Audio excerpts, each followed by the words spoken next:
একটা যুদ্ধ হাজার হাজার কিলোমিটার দূরে, কিন্তু সেই যুদ্ধের ধাক্কা কি সরাসরি ঢাকাতেও পৌঁছে গিয়েছে?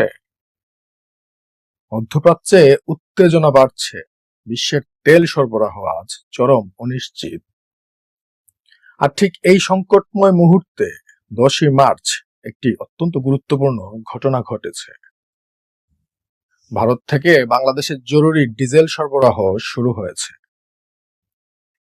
প্রশ্ন হচ্ছে, এই ঘটনাটি কি শুধু একটি সাধারণ তেলের খবর, নাকি এটি বাংলাদেশের কূটনীতি ও ভূরাজনীতির এক বিশাল বড় ইউটার্ন? আজ আমরা পর্দার পেছনের সেই গল্পই উন্মোচন করব।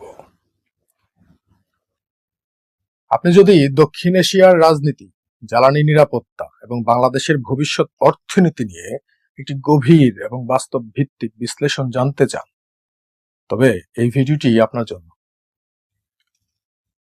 বর্তমান মধ্যপ্রাচ্য সংঘাত শুধু একটি আঞ্চলিক যুদ্ধ নয়, বিশ্বের বিশাল অংশের তেল সরবরাহ হয় এই অঞ্চল থেকে, বিশেষ করে স্ট্রেইট অফ হরমুজ বা হরমুজ প্রণালী, যেখান দিয়ে প্রতিদিন কোটি কোটি গ্যালন জ্বালানি বিশ্ববাজারে যায়। যদি এই রুটটি এইভাবে অস্থিতিশীল বা অচল হয়ে থাকে, তবে বিশ্বজুড়ে তেলের দাম আগুনের মতো ছড়িয়ে পড়বে। আর এখানেই বাংলাদেশের সবচেয়ে বড় ঝুঁকি, কারণ আমাদের জ্বালানির সিংহভাগই আসে মধ্যপ্রাচ্য থেকে। সহজ কথায়, মধ্যপ্রাচ্যে যুদ্ধ যত দীর্ঘ হবে, বাংলাদেশের অর্থনীতির উপর চাপ তত বাড়বে। বিদ্যুৎ উৎপাদন থেকে শুরু করে পণ্য পরিবহন সবকিছুই আজ হুমকির মুখে। বাংলাদেশের বাস্তব চিত্র হলো, বাংলাদেশ একটি দ্রুত বর্ধনশীল অর্থনীতি। শিল্পায়ন আর যাতায়াত সবকিছুর মূল চাবিকাঠি হলো ডিজেল। কিন্তু বাস্তবতা হলো, আমাদের ব্যবহৃত তেলের প্রায় সম্পূর্ণ অংশই আমাদের আমদানি করতে হয়। যখন এই মধ্যপ্রাচ্যে অস্থিরতা বাড়ে, আমাদের সামনে তিনটি বড় বিপদ দেখা দেয়। 1, বিদ্যুৎ উৎপাদন খরচ নিয়ন্ত্রণের বাইরে চলে যায়। 2, সরকারের উপর হাজার হাজার কোটি টাকার ভর্তুকির চাপ পড়ে। এবং 3, আমাদের মূল্যবান বৈদেশিক মুদ্রার উপর প্রচন্ড চাপ তৈরি হয়। অর্থাৎ একটি দূরের যুদ্ধ ধীরে ধীরে আপনার পকেটের উপর সরাসরি প্রভাব ফেলে।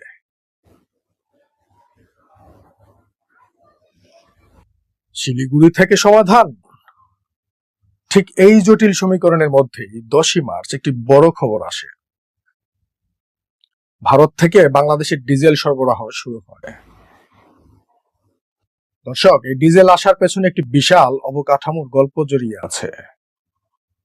এই ডিজেল আসছে ভারতের শিলিগুড়ি মার্কেটিং টার্মিনাল থেকে,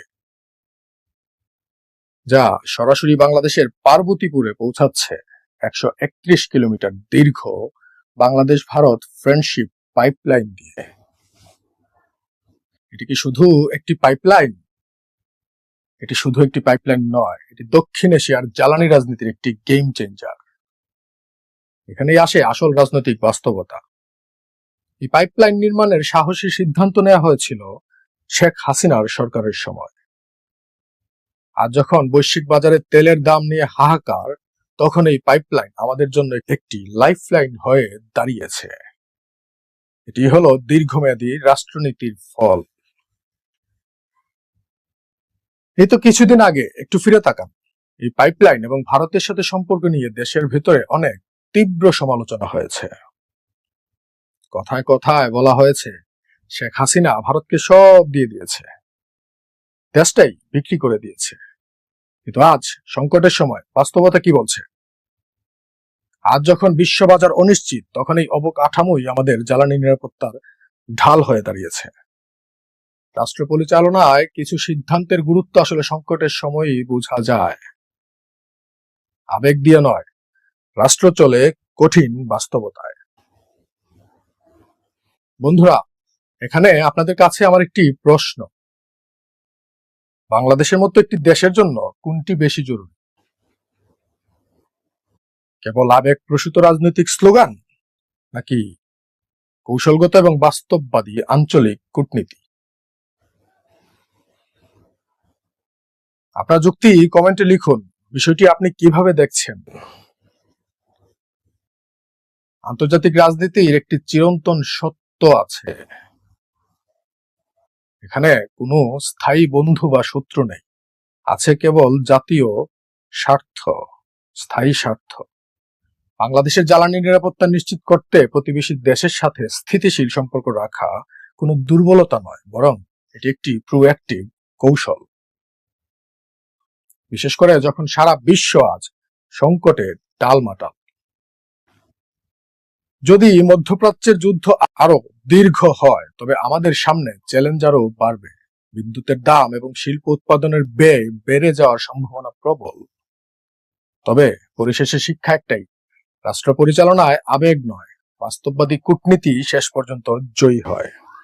আঞ্চলিক সহযোগিতা আর সঠিক নিয়মের নেওয়া সঠিক অবকাঠামো প্রকল্পই একটি দেশকে সংকটের গভীর গর্ত থেকে টেনে তুলতে পারে। রাজনৈতিক বিশ্লেষণে গভীরতা এবং নতুন দৃষ্টিভঙ্গি পেতে পাওয়ার পলিটিক্স টিভি সাবস্ক্রাইব করে সাথেই থাকুন। পরবর্তী ভিডিওতে আমরা আলোচনা করব মধ্যপ্রাচ্যের এই সংকট কি সত্যিই তৃতীয় বিশ্বযুদ্ধের সংকেত দিচ্ছে। ততক্ষণ ভালো থাকুন, সচেতন থাকুন।